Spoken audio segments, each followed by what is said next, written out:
Bab 977-980. Karena Hua Duo adalah kapten game ke-6, dia jarang berbelanja seperti hari ini. Tapi Xiao Rongrong berbeda. Sebagai presiden Sihai Pharmaceutical, dan karena dia suka tampil cantik, dia meluangkan waktu 1 jam hampir setiap hari untuk mengunjungi pusat perbelanjaan besar.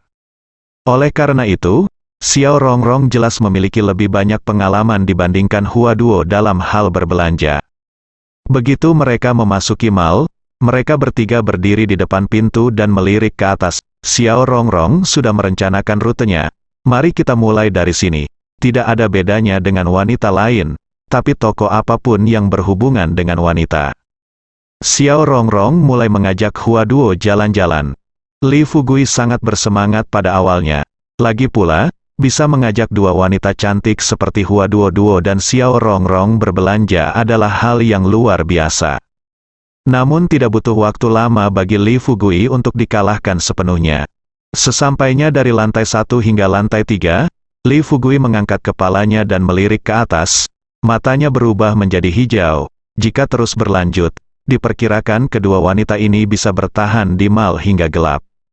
Jika saya tahu ini akan sangat membosankan, sebaiknya saya tidur nyenyak di hotel dan mengisi ulang tenaga, atau pergi ke kuil Yuksu besok. Tapi jelas sudah terlambat untuk menyesalinya sekarang, jadi dia hanya bisa gigit jari dan tinggal bersama kedua gadis itu. Setelah mengunjungi lantai lain, Li Fugui tidak tahan lagi, tidak lelah apalagi khawatir mengeluarkan uang, kuncinya dia bosan. Tidak apa-apa untuk mengatakan bahwa setiap kali mereka memasuki toko, kedua gadis ini dapat membeli sesuatu. Tapi masalahnya, setelah mereka masuk, mereka memilih-milih, dan yang lebih mematikan lagi adalah mereka malah menawar. Setiap kali dia mendengar kedua gadis itu tawar-menawar dengan pelayan di toko, Li Fugui merasa ingin muntah darah. Dulu, ketika saya tidak punya uang, tawar-menawar adalah hal yang biasa. Tetapi sekarang, meskipun saya membeli pusat perbelanjaan ini, tidak masalah, seperti membuang-buang uang untuk 180 yuan. Wanita ini adalah salah satu makhluk yang benar-benar tidak dapat dipahami. Setelah tiba di dua toko di lantai 4, Li Fugui membawa 2 potong pakaian, tersenyum pahit pada Xiao Rongrong dan Hua Duo dan bertanya, "Kalian berdua, apakah kita berencana mengunjungi semua lantai ini hari ini?" Xiao Rongrong berkata penting of Fakli. "Tentu saja, kamu di sini, kamu pasti bersenang-senang." Kata-kata itu baru saja selesai. Hua Duo juga ahli dalam pukulan terakhir, dan berkata kepada Li Fugui, "Ada apa? Apakah kamu khawatir menghabiskan uang? Kami baru saja menawar, dan kamu tidak mengizinkan kami menawar." Li Fugui hampir pingsan. Melihat ke atas, dia akhirnya mengarahkan pandangannya ke tempat istirahat di sebelahnya. Melihat lusinan pria muda dan kuat yang duduk di tempat istirahat, Li Fugui hanya mengeluarkan kartu banknya dan menyerahkannya kepada Hua Duo. "Di sini, saya akan memberikan Anda kartu bank, saya akan menunggu di sini." Hua Duo tidak sopan dan mengambil alih. Xiao Rongrong terkikik dan berkata, "Saudara Li, berikan kepada Duo, mengapa kamu tidak memberikannya kepadaku?" Li Fugui tersenyum tipis dan berkata terus terang, "Ada 100 juta di dalamnya. Jika kamu bisa menyelesaikannya hari ini, itu akan dianggap kemampuanmu." Li Fugui kaya. Xiao Rongrong dan Hua Duo mengetahui hal ini. Adapun tawar-menawarnya bukan untuk menghemat uang Li Fugui. Kuncinya tawar-menawar saat membeli sesuatu adalah suatu kebajikan. Ketika kedua gadis itu berjalan menuju toko lain dengan kartu bank mereka, Li Fugui akhirnya menghela nafas lega dan datang ke tempat istirahat. Setelah duduk, dia mulai mengeluarkan ponselnya dan, seperti anak muda di sekitarnya, mulai untuk menggesek kecantikan. Waktu berlalu setiap detik, butuh waktu setengah jam dalam sekejap mata. Melihat waktu sudah menunjukkan pukul 3 sore, Li Fugui mempunyai kepala sebesar 2. Melihat baterai ponselnya hampir habis, ia menyimpannya dan melihat sekeliling dengan bosan. Secara kebetulan, saat Li Fugui sedang merasakan sakit pada bolanya, terdengar ledakan suara tidak jauh dari situ. Anak-anak muda yang hadir yang berada dalam situasi yang sama dengan Li Fugui juga berdiri dan melihat ke arah asal suara tersebut. Di tengah kerumunan, Ketika seseorang mengatakan bahwa ada dua wanita sedang berhubungan seks di sana, para pria ini akhirnya menemukan kesenangan dan berjalan menuju tempat asal suara itu dengan senyuman jahat di wajah mereka. Li Fugui terdiam saat melihat adegan ini. Saya pikir, bukankah hanya perempuan yang berkelahi? Apakah itu sangat indah? Aku berpikir begitu dalam hatiku, tapi kedua kakiku masih mengikuti sekelompok orang ini tanpa sadar. Sejalan dengan prinsip tidak memandang bajingan ketika ada kegembiraan, dalam beberapa menit, dia sampai di depan pintu sebuah toko pakaian. Saat ini sudah ada 20 atau 30 orang yang mengelilingi pintu. Untungnya, Li Fugui cukup tinggi, berdiri di luar, dia merasa menonjol dari keramaian, dan dia bisa melihat pemandangan di dalam toko sekilas. Di dalam toko kecil, benar saja, ada dua wanita muda berusia 20-an dan 70-an, berkelahi satu sama lain. Salah satunya harus menjadi pelayan atau pemilik toko pakaian, dan yang lainnya harus menjadi pelanggan yang datang berbelanja. Namun, dibandingkan dengan pelanggan, keterampilan pelayan ini lemah. Tak lebih dari dijambak rambutnya, namun yang lebih fatal lagi adalah dalam waktu kurang dari 1 menit, ia langsung didorong ke tanah oleh pelanggan berbaju biru ini. Pelanggan wanita tersebut menjambak rambut wanita tersebut dengan tangan kirinya, dan tanpa diduga ia meraih kerah wanita tersebut dengan tangan kanannya. Dengan suara yang nyaring, kerah wanita tersebut langsung terbuka, memperlihatkan sebagian besar kulit seputih salju. Ada ekspresi bangga di sudut mulut pelanggan wanita itu, lalu dia menamparkan wajah wanita itu sambil berteriak dan mengumpat, "Beraninya kamu melawan? Jalang, aku ingin kamu mengenalku hari ini." Warna merah cerah muncul di sudut mulut wanita itu. Begitu dia mengulurkan tangan kanannya, pelanggan wanita itu meraih bagian dalam daun ara dan menariknya dengan kuat, dan pakaian di dalamnya terpisah dari tengahnya. Li Fugui belum bisa menilai siapa yang benar dan siapa yang salah. Melihat hal tersebut, bapak-bapak ini mulai berteriak silih berganti seolah-olah mereka baru saja disuntik darah ayam, seolah ingin bertepuk tangan dan berteriak, "Ayo!" Wanita itu buru-buru menutup dadanya dengan tangannya. Pelanggan wanita langsung berdiri. Saya pikir masalah ini akan berakhir. Tetapi yang tidak saya duga adalah setelah wanita itu bangun, dia tidak ragu-ragu dan menendang wajah wanita itu. Melihat hal tersebut, wanita tersebut seakan ingin menghindar, namun saat dia berbalik, bagian belakang kepalanya terlihat di kaki lawan. Adegan ini cukup menegangkan. Semua orang yang hadir menahan nafas.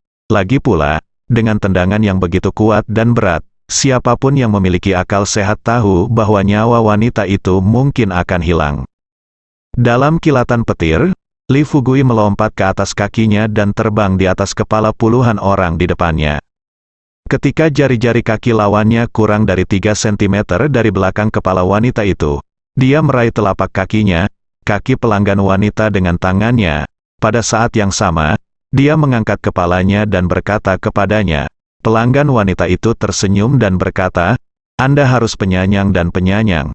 Bahkan jika dia melakukan kesalahan, dia sudah menerima hukuman yang pantas dia terima."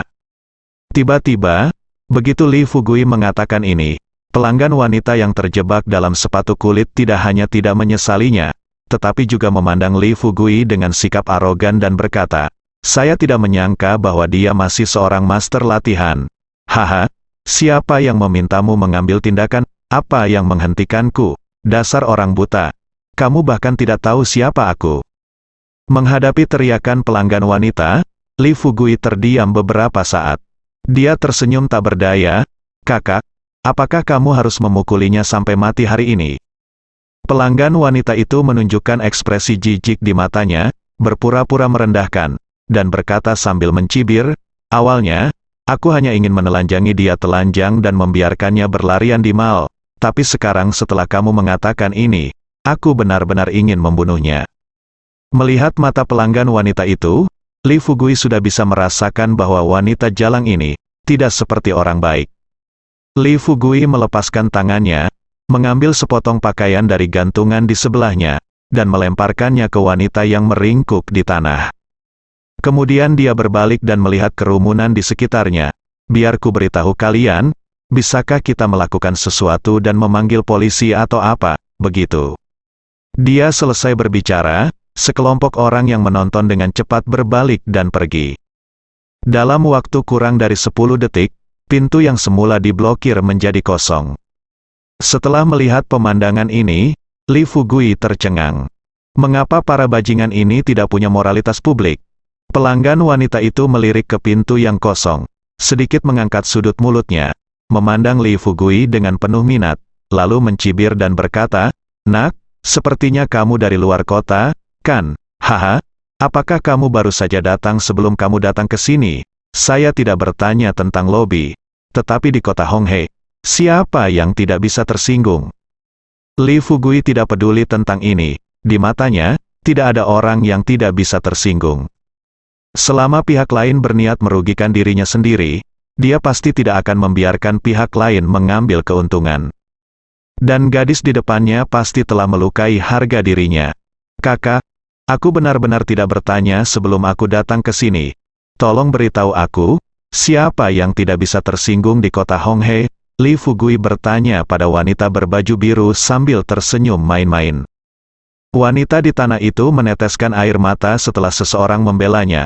Setelah meletakkan pakaian yang dilemparkan Li Fugui ke tubuhnya, dia berjongkok di tanah dan mulai menangis. Wanita berbaju biru juga yakin, meskipun dia bukan seorang selebriti di kota Honghe, suaminya adalah bawahan Ma Bing, kakak tertua Ma Ji-achun di kota Honghe. Di kota Honghe, siapa yang tidak tahu bahwa Ma Bing terkenal sombong dan mendominasi? Kecuali kakak Ma dari keluarga Gongyang, dia tidak berani memprovokasi dia. Bahkan Departemen Kepolisian Kota Honghe, kakak Ma, tidak, jangan meremehkannya. Ditambah dengan sikap protektif kakak Ma, selama bertahun-tahun, siapapun yang ada hubungannya dengan kakak Ma hampir selalu berjalan menyimpang di kota Honghe. Tapi anak di depanku ini bahkan tidak bertanya dengan jelas, dan sekarang dia keluar untuk ikut campur dalam urusan orang lain. Apa bedanya ini dengan mencari kematian? Setelah melihat Li Fugui mencibir, wanita berbaju biru itu menyilangkan tangannya dan berkata dengan ekspresi bangga di wajahnya, "Pernahkah kamu mendengar tentang Ma Ji-achun di kota Honghe?" Li Fugui menggelengkan kepalanya, dia belum pernah mendengar hal ini.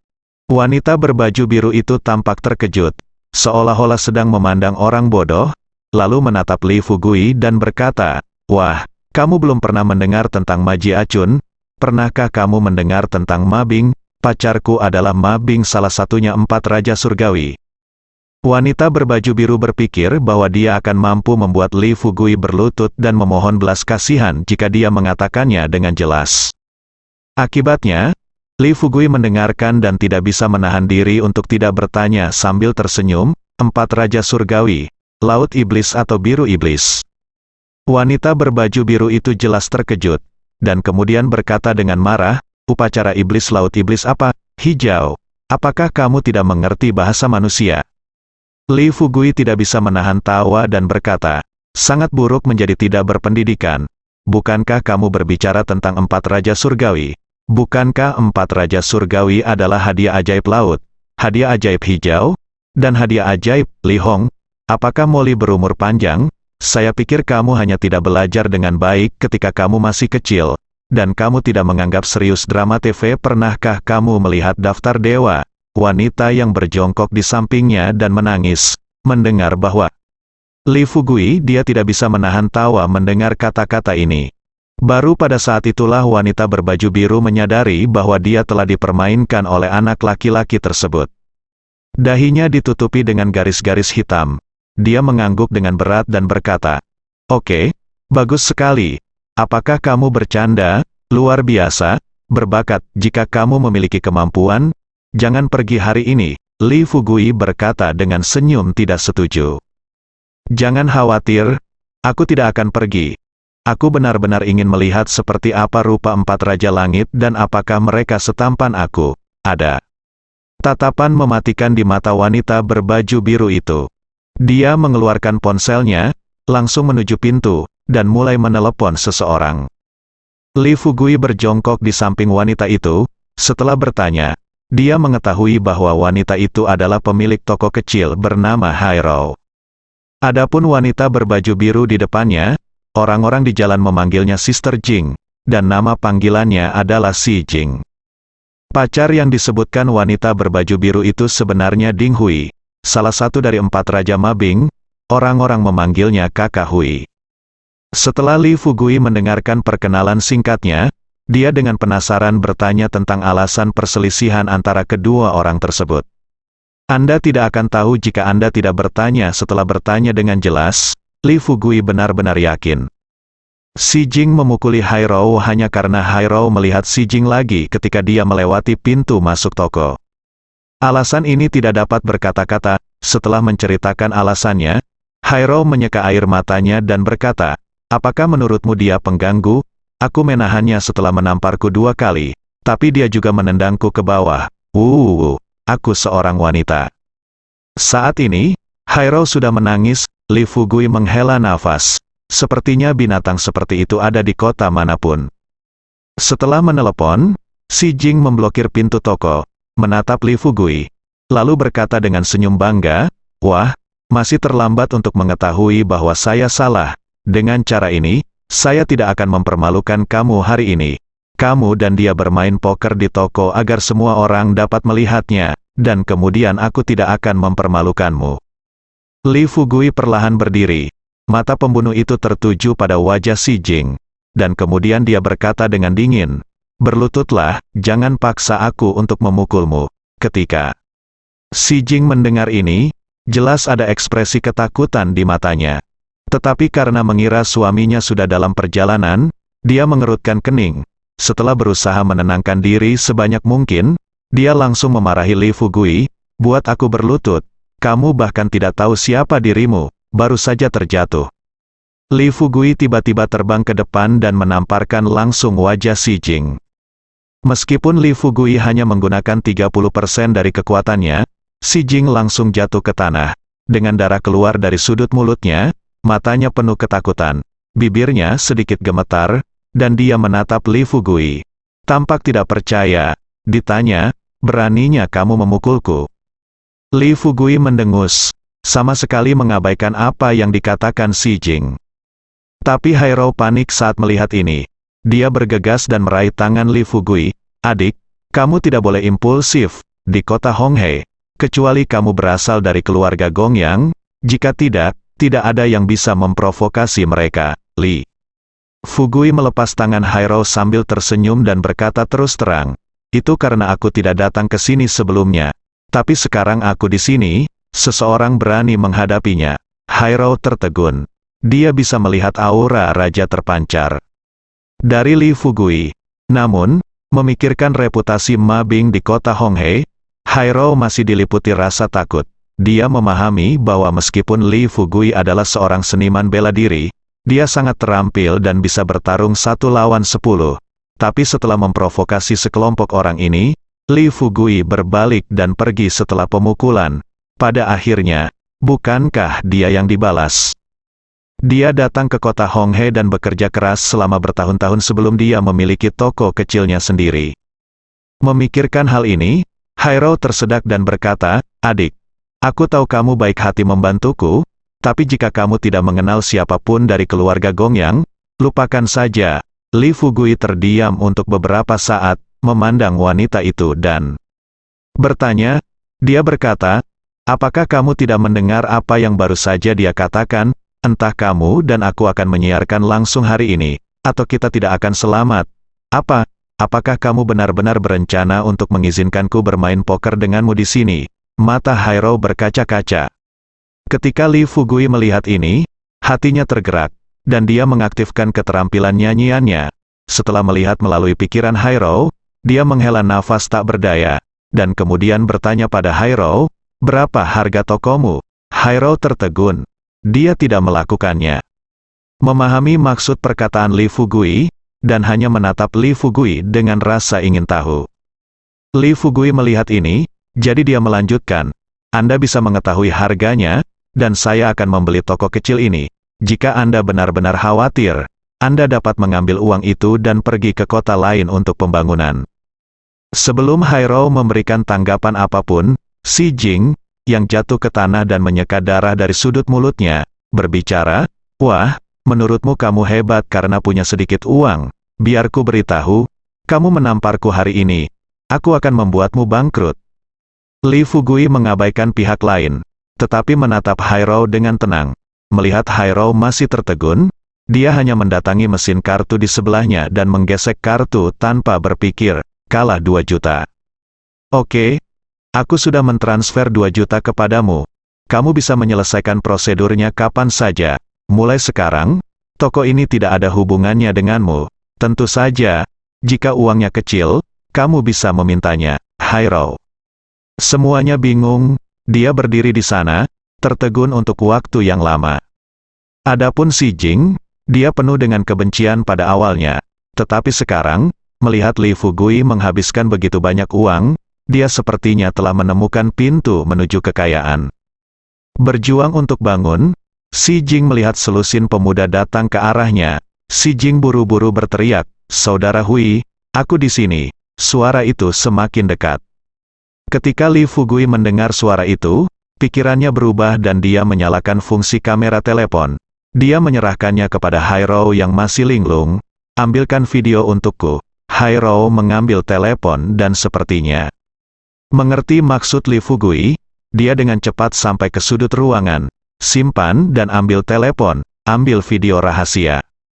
Li Fugui datang ke pintu, melirik ke selusin pemuda yang datang dari kejauhan, dan kemudian berteriak kepada semua orang di sekitarnya. "Apakah ada keadilan? Apakah ada hukum? Apakah tidak ada orang? Apakah kamu berani menjaganya? Masalah ini." Ran, pejalan kaki di sekitar, mereka yang bisa bersembunyi, sudah menjauh untuk memeriksa. Ding Hui dan saudara-saudaranya datang ke Xi Jing terlebih dahulu dan menanyakan situasinya. Setelah Xi Jing memberitahu Li Fugui bahwa dia telah menghabiskan 2 juta untuk membeli toko pakaian, wajah Ding Hui langsung menunjukkan ekspresi bersemangat. Meskipun dia dapat menghasilkan uang dengan mengikuti mapping di hari kerja, satu-satunya yang benar-benar menghasilkan uang dari pekerjaan mereka adalah bos mereka. Misalnya saja, meski seharian mengikuti mapping untuk pamer kehebatannya, nyatanya mobil yang dikendarainya selama ini hanyalah Audi. Ia sangat ingin membeli supercar, namun uangnya tidak cukup. Tapi tidak perlu khawatir hari ini. Pacar saya tiba-tiba menemukan pemuda bodoh seperti itu. Bukankah dia menemukan supercarnya sendiri? Setelah melakukan perhitungan, Ding Hui membawa saudara-saudaranya ke pintu toko pakaian, melirik ke dalam Li Fugui, dan kemudian bertanya sambil mencibir, "Adik, kamu belum tua, kamu punya banyak masalah. Masalah usilmu adalah bawaan atau apakah mereka dilatih nanti?" Sudut mulut Li Fugui sedikit terangkat, dan dia tidak bisa menahan senyum. "Saudaraku, jika kamu ingin aku melihatnya, ayo panggil polisi." Beberapa kata ini keluar dari telinga Ding Hui dan bawahannya setelah masuk, terdengar ledakan tawa dari sekeliling. Ding Hui bahkan lebih menghina. Dia memandang Li Fugui dan berkata, "Nak, panggil polisi, oke? Kamu bisa mencoba menelepon polisi hari ini.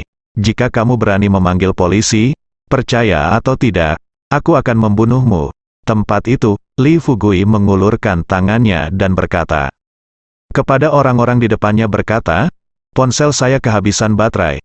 Bisakah Anda meminjamkan ponsel Anda agar saya dapat menelepon polisi?" Ding Hui sepertinya punya senyuman di bibirnya, tapi matanya penuh dengan niat membunuh. Dia mengangguk dan melambai ke adik laki-laki di sebelahnya. Adik laki-laki itu mengeluarkan ponselnya dan menyerahkannya kepada Li Fugui. Li Fugui tidak menyia-nyiakan waktu. Setelah mengangkat telepon, dia langsung menghubungi nomor polisi. Di depan semua orang, dia juga menyalakan speaker ponsel. "Halo, halo, saya ingin menelepon polisi. Saya diperkosa di Honghe Pusat Perbelanjaan." Dia tidak menyelesaikan kata-katanya. Ding Hui membuang senyuman di wajahnya dan berkata dengan lantang, "Pukul aku." Dengan perintah tersebut, belasan pemuda di sekitar Ding Hui bergegas menuju Li Fugui.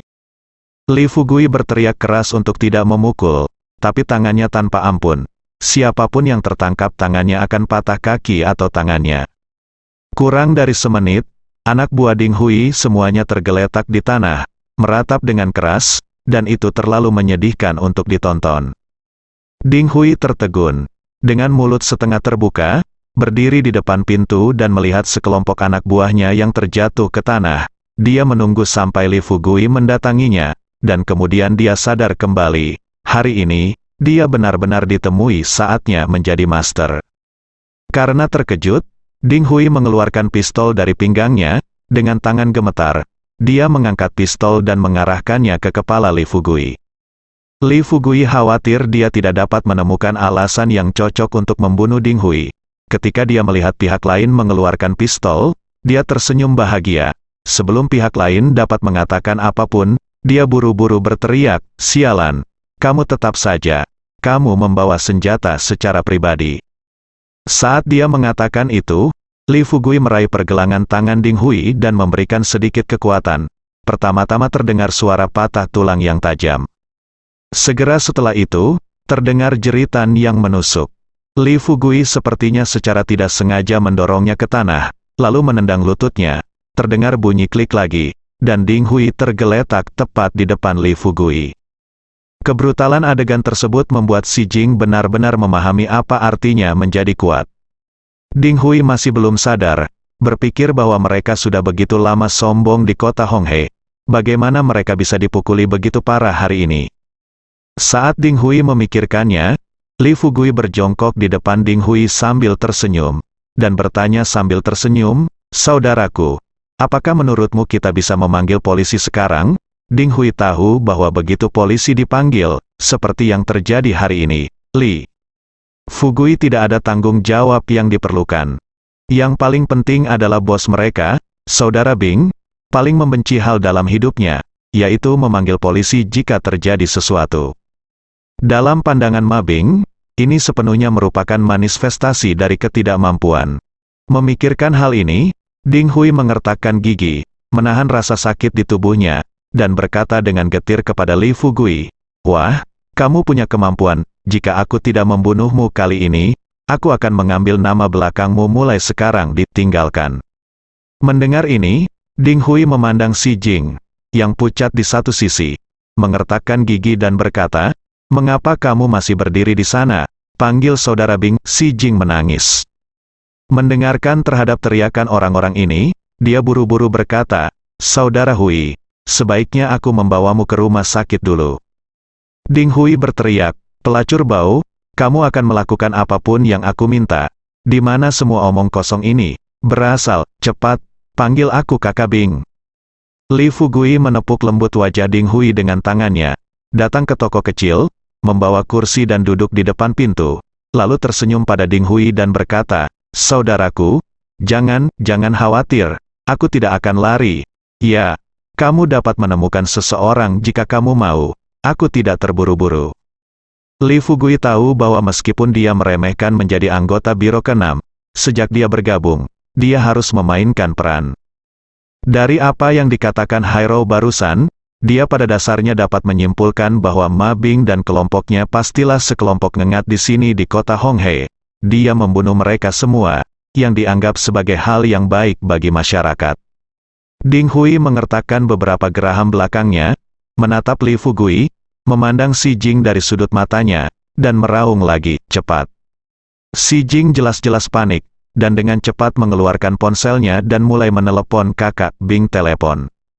Saat ini, petugas keamanan mal juga menyerbu.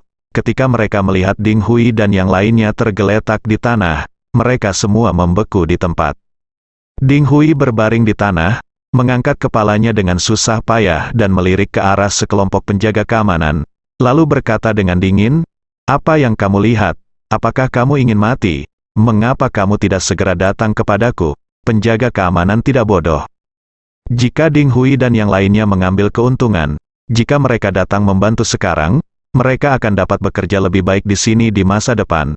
Tapi sekarang, Ding Hui dan kelompoknya dipukuli dengan sangat parah, dan di kota Honghe, kecuali orang-orang dari keluarga Gongyang yang berani melakukan hal seperti itu, orang lain akan bersembunyi ketika melihat sekelompok orang ini.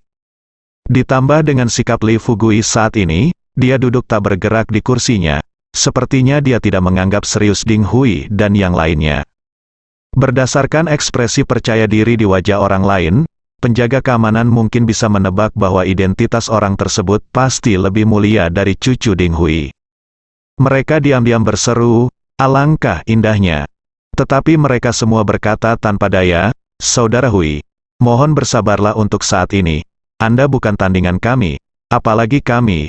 Dalam hal ini, saya akan menelepon bos kami dan memintanya untuk datang secepat mungkin." Beberapa penjaga keamanan saling memandang dan pergi satu demi satu. Setelah tiba di lokasi di mana Ding Hui dan yang lainnya tidak dapat melihatnya, Kapten Keamanan memanggil bosnya. Setelah mendengar apa yang dikatakan Kapten Keamanan, bos merasa gugup dan bertanya dengan cepat, "Apakah Anda yakin anak ini tidak terlihat takut sama sekali?" Kapten Keamanan bersumpah, "Tuan Sun, harap tunggu sementara saya merekam video untuk Anda. Orang ini adalah pria paling tenang yang pernah saya lihat." Ding Hui dan cucu-cucunya berteriak kesakitan kepada ayah dan ibu mereka, tetapi mereka duduk di kursi sambil mengobrol dan tertawa.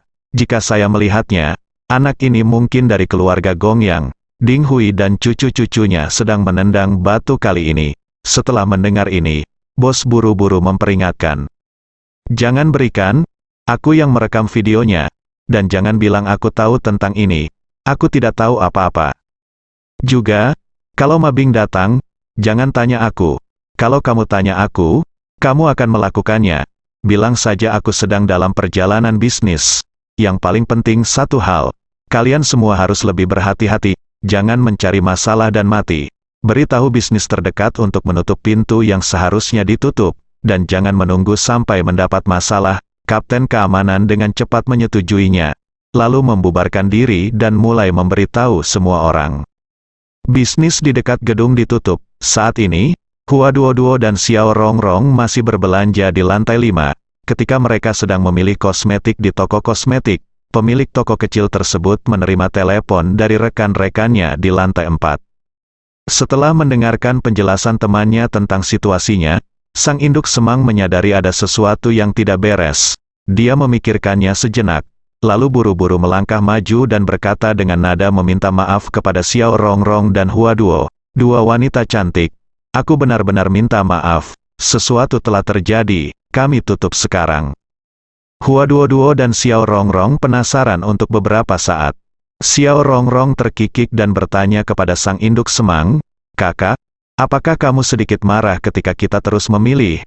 "Jangan khawatir, kita semua akan menginginkan gaya ini." Sang induk semang berkata dengan sedikit ketidakberdayaan, "Cantik, kita sedang berbisnis ya?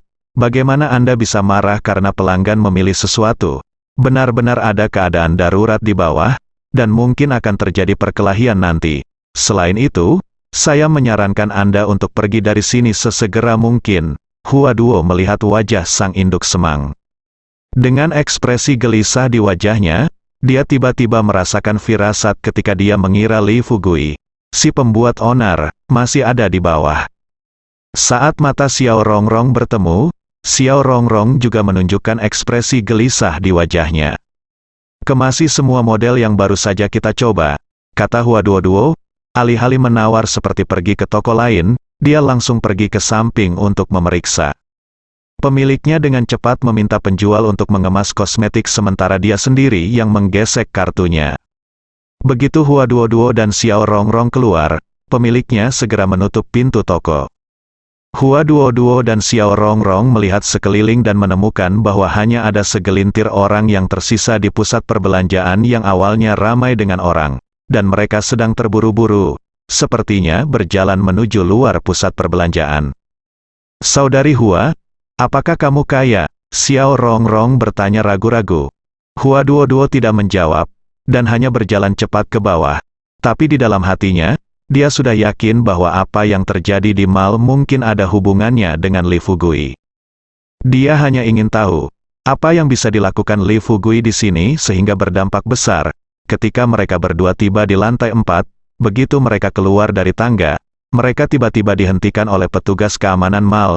"Cantik, ada keadaan darurat di lantai 4. Demi keselamatanmu, kamu harus pergi dari sini cepat." Setelah mengatakan itu, Hua Duo buru-buru bertanya, "Saudaraku, apa yang terjadi?" Bersambung.